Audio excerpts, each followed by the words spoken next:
Hello, welcome to my YouTube channel. മലയാളത്തിലെ പ്രമുഖ നോവലായ ബെന്യാമിൻ എഴുതിയ ആടുജീവിതത്തിനെ കഥയെ ആസ്പദമാക്കി ബ്ലെസ്സി സംവിധാനം ചെയ്ത ആടുജീവിതം ദ ഗോഡ് ലൈഫ് ഇന്ന് ഞാൻ തിയേറ്ററിൽ പോയി കണ്ടു. ഈ സിനിമ പറയുന്നതിന് മുമ്പ് ഞാൻ എൻ്റെ ഒരു പേഴ്സണൽ എക്സ്പീരിയൻസ്, എൻ്റെ ലൈഫിലുണ്ടായ ഒരു മൊമെൻറ്റ് ഷെയർ ചെയ്യാം, എന്നിട്ട് ഇതിൻ്റെ റിവ്യൂ പറയാമെന്നാണ് ഞാൻ ആലോചിക്കുന്നത്. 2017 ഞാൻ 7th പഠിക്കുമ്പം ഞങ്ങളുടെ സ്കൂളിലെ ആനുവൽ ഡേക്ക് എനിക്ക് ബെസ്റ്റ് സ്റ്റുഡൻറ്റ് അവാർഡ് കിട്ടി. ഞാനത് റിസീവ് ചെയ്ത വേറെ ആരുടെയും കയ്യിൽ നിന്നല്ല, ബ്ലെസ്സി സാറിൻ്റെ കയ്യിൽ നിന്നാണ്. ഞാൻ ഇന്ന് അദ്ദേഹം ഈ സിനിമ ഇറങ്ങുന്നതിന് മുമ്പ് പൃഥ്വിരാജും എല്ലാവരും പറഞ്ഞു 16 വർഷത്തെ അവരുടെ കഠിനാധ്വാനമാണ് ഈ സിനിമ. അപ്പം 2017 അദ്ദേഹം വന്നത് എൻ്റെ സ്കൂളിൽ ആനുവൽ ഡേയിൽ ചീഫ് ഗസ്റ്റായിട്ട്. അപ്പോൾ എനിക്ക് ആ അവാർഡ് തന്നു. അതിനു മുമ്പും എനിക്ക് കുറച്ച് പ്രോഗ്രാംസ് ഉണ്ടായിരുന്നത്. ആനുവൽ റിപ്പോർട്ട് വായിക്കേണ്ട പ്രിൻസിപ്പളായിരുന്നു വായിക്കേണ്ടത്, എന്നാലും പിള്ളേർക്ക് ഡിവൈഡ് ചെയ്ത് കൊടുത്തപ്പോൾ എനിക്കൊരു ചെറിയ പോർഷൻ ഉണ്ടായിരുന്നു ആനുവൽ ഡേക്ക് ആനുവൽ റിപ്പോർട്ട് വായിക്കാൻ. ഞാനങ്ങനെ പലതവണ സ്റ്റേജിൽ കയറുകയും പിന്നെ കിട്ടുന്ന അവസരത്തിൽ അദ്ദേഹത്തിന് കൊണ്ട് വെള്ളവും ചായയൊക്കെ കൊടുത്ത്, അപ്പം ഞാൻ എപ്പോഴും അദ്ദേഹത്തെ മീറ്റ് ചെയ്യുമ്പോഴും ഭയങ്കര ചിരിച്ച് ഭയങ്കര ഹമ്പിളായിട്ടുള്ള സച്ച് എ കൈൻഡ് സോളായിരുന്നു അദ്ദേഹം. ആ സീറ്റിൽ ഭയങ്കര ഒരു എന്താ പറയുക, ഭയങ്കര ഒരു സന്തോഷമുള്ളൊരു വ്യക്തിയായി, ഭയങ്കര പോസിറ്റീവ് എനർജി തരുന്ന ഒരു വ്യക്തിയായിട്ടാണ് അദ്ദേഹം ആ സ്റ്റേജിലവിടെ നിന്നത്. എനിക്ക് അത് അവാർഡ് കിട്ടിയതിന് ശേഷം ഞങ്ങൾക്കിങ്ങനെ ഈ ചീഫ് ഗസ്റ്റ് വരുമ്പം അവരുടെ കോട്ട് എഴുതി അവരുടെ എക്സ്പീരിയൻസിനെ പറ്റിയ ഒരു കോട്ട് എഴുതണം, അവരെ കൊണ്ട് ചെയ്യിപ്പിച്ചിട്ട് അത് സൈൻ ചെയ്യിക്കണമായിരുന്നു. അപ്പം ഞാനൊരു വലിയ രജിസ്റ്റർ ബുക്കുണ്ട്, അപ്പോൾ അതെടുത്തുകൊണ്ട് അദ്ദേഹത്തിൻ്റെ അടുത്ത് ചെന്ന് ഞാനാണ് പോയത്. ഞാൻ ചെന്നത് മേടിച്ചപ്പോൾ ഞാനിങ്ങനെ സാറിനോട് സംസാരിച്ചു. ഞാൻ ചോദിച്ചു, സാർ ഞങ്ങളുടെ സ്കൂളിൽ വന്നതിൻ്റെ, ഞാൻ 7ാം ക്ലാസ്സിലായിരുന്നു, അങ്ങനെ വലിയ ഫോർമലായിട്ടൊന്നുമില്ല, ചോദിച്ചേ സാർ എങ്ങനെ ഉണ്ടായിരുന്നു ഞങ്ങളുടെ സ്കൂളിൽ എന്നൊക്കെ ചോദിച്ചപ്പോൾ അദ്ദേഹം ഭയങ്കര ഹാപ്പി ആയിരുന്നു, നല്ല എക്സ്പീരിയൻസ് ആയിരുന്നു. Such a kind soul. എനിക്ക് ആ കോൺവെർസേഷൻ ആക്ച്വലി എൻ്റെ ലൈഫിൽ ഞാനൊരു ഡയറക്ടറിനോട് സംസാരിക്കുന്ന ഫസ്റ്റ് ടൈമാണ്.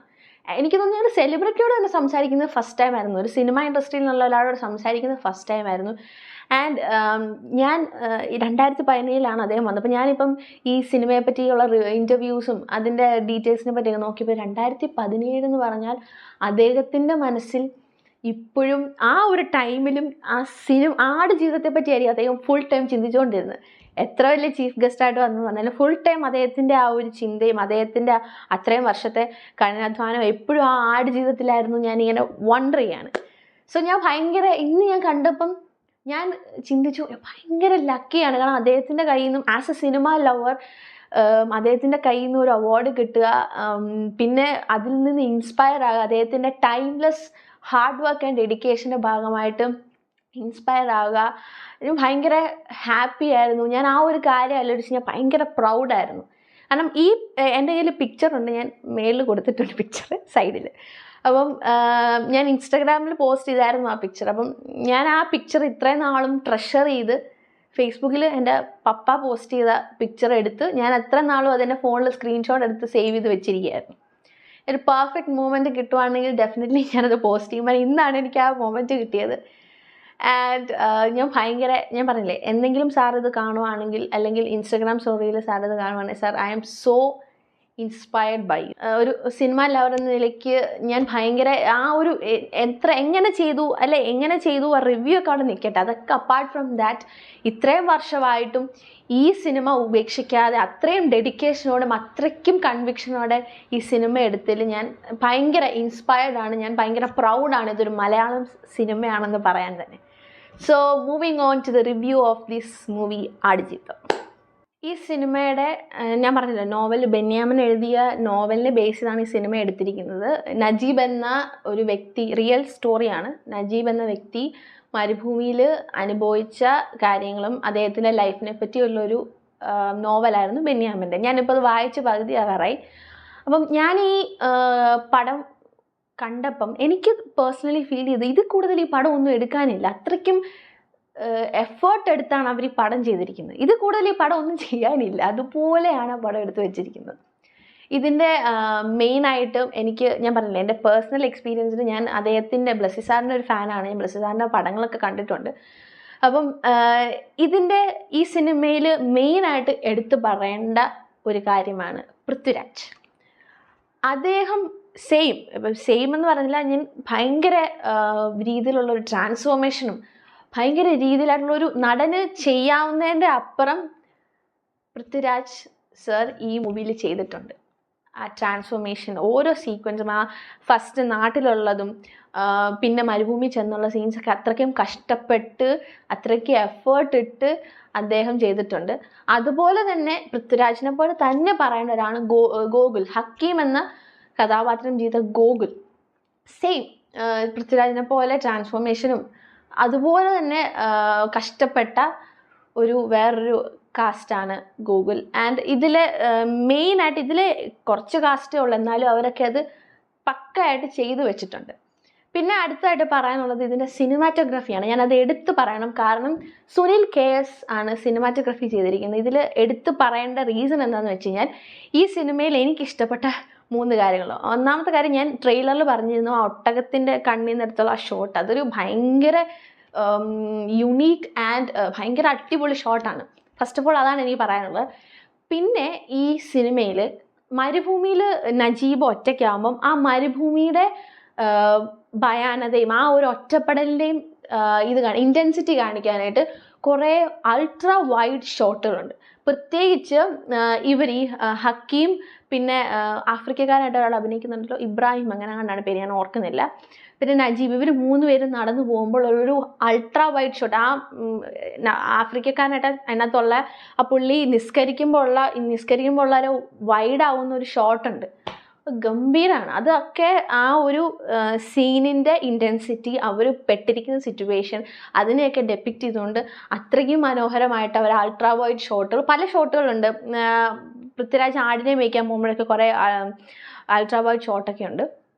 പിന്നെ ഇതിൽ പാമ്പിൻ്റെയൊക്കെ സീക്വൻസ് ഉണ്ട്, അത് മൾട്ടിപ്ലൈ ചെയ്താന്ന് പറഞ്ഞു, CGയിൽ ഐഫോൺ കൊണ്ടെടുത്ത് ഷോർട്സ് ഒക്കെ ഉണ്ടെന്ന് പറഞ്ഞു. ഇത് ഗംഭീരമായിരുന്നു സിനിമാറ്റോഗ്രഫി. അതിൽ പ്രത്യേകിച്ച് പൃഥ്വിരാജിൻ്റെ ലാസ്റ്റ് മരുഭൂമി വെച്ച ബട്ടൺസ് ഇങ്ങനെ പിടിക്കുന്ന ഒരു ഷോട്ടൊക്കെ ഉണ്ട്, അതൊക്കെ ഗംഭീര ഷോട്ടായിരുന്നു. അപ്പോൾ ഇനി സിനിമാറ്റോഗ്രഫി എടുത്തു പറയേണ്ട ഒരു കാര്യമാണ്. അതുപോലെ തന്നെ എടുത്തു പറയേണ്ട ഒരെണ്ണമാണ് മേക്കപ്പ്. രഞ്ജിത്ത് അമ്പാടിയാണ് ചെയ്തിരിക്കുന്നത്. മേക്കപ്പ് ഭയങ്കര ഡീറ്റെയിലിംഗ് ആണ്. ഈ ക്ലോസപ്പ് ഷോട്ടുകളൊക്കെ പൃഥ്വിരാജിൻ്റെ മുടിയുടെ ആ ഒരു കളറും, മുഖത്തെ ആ ടാനും, ആ പൊടിയും, കൈയും കാലൊക്കെ ഭയങ്കര ഡീറ്റെയിൽഡ് ആയിട്ടുള്ള മേക്കപ്പ്, ഭയങ്കര മൈന്യൂട്ട്. നമ്മൾ എടുത്തു വെച്ച് കഴിഞ്ഞാൽ അതിനകത്ത് മിസ്റ്റേക്സ് കണ്ടുപിടിക്കാൻ പറ്റാത്ത രീതിയിലുള്ള മേക്കപ്പ്. പല്ലൊക്കെ പെർഫെക്റ്റ് ആയിരുന്നു. ആ ഒരു പെട്ടിരിക്കുന്ന അവസ്ഥയെ കാണിച്ചുകൊണ്ടുള്ള ആ ഒരു മേക്കപ്പ് ഒക്കെ ഗംഭീരമായിരുന്നു. നമ്മളെടുത്ത് സൂം ചെയ്ത് വെച്ചാൽ പോലും മിസ്റ്റേക്സ് കണ്ടുപിടിക്കാത്ത രീതിയിൽ മേക്കപ്പ്. പിന്നെ പറയാനുള്ള കോസ്റ്റ്യൂം ഡിസൈനിങ് സ്റ്റെഫി സേവ്യറാണ് ചെയ്തിരിക്കുന്നത്. ആ പഴയകാല ഷർട്ടും പാൻറ്റും അതൊക്കെ പുള്ളിക്കാരി പക്കയായിട്ട് ചെയ്ത് വെച്ചിട്ടുണ്ട്. അതിനൊരു ബിഗ് ഹാറ്റ്സ് ഓഫ്. ഇതിൽ ഞാൻ ഇത്രയൊക്കെ എടുത്ത് പറഞ്ഞില്ല, പക്ഷേ ഓരോ ഡിപ്പാർട്ട്മെൻറ്റും, അതായത് ലൈറ്റിങ്, സൗണ്ട് റസൂൽ പൂക്കുറ്റി അടിപൊളിയായിട്ട് ചെയ്തിട്ടുണ്ട്. ഒറിജിനൽ സ്കോർ AR റഹ്മാനാണ് ചെയ്തിരിക്കുന്നത്. കറക്റ്റ് ആ പെരിയോനെ എന്ന് പറഞ്ഞ പാട്ടൊക്കെ അത് കറക്റ്റ് ആ അസ്ഥി തൊടുന്ന രീതിയിൽ, നെഞ്ചിൽ കൊള്ളുന്ന രീതിയിൽ കറക്റ്റ് ആ സീനിൽ കൊണ്ട് അദ്ദേഹം പ്ലേസ് ചെയ്ത് വെച്ചിട്ടുണ്ട്. അപ്പം ഓരോ ഡിപ്പാർട്ട്മെൻറ്റും, ഈ സിനിമയിൽ വർക്ക് ചെയ്ത ഓരോ ടെക്നീഷ്യൻസും അവർ കഷ്ടപ്പെട്ട്, എനിക്ക് നമ്മുടെ കൊറോണ സമയത്ത് യോർദാനിലൊക്കെ സ്റ്റക്കായിപ്പോയി, അവരത്രയും കഷ്ടപ്പെട്ട് ഷൂട്ട് ചെയ്ത്, അത്രയും 16 വർഷത്തെ കഷ്ടപ്പാടാണ് ഈ സിനിമ. അപ്പം അതിൻ്റെ വില, അതൊരു ഭയങ്കര എനിക്കറിയാം, അത് ഇറങ്ങുമ്പോൾ ഒരു ഭയങ്കര സന്തോഷമായിരിക്കും അവർക്ക്.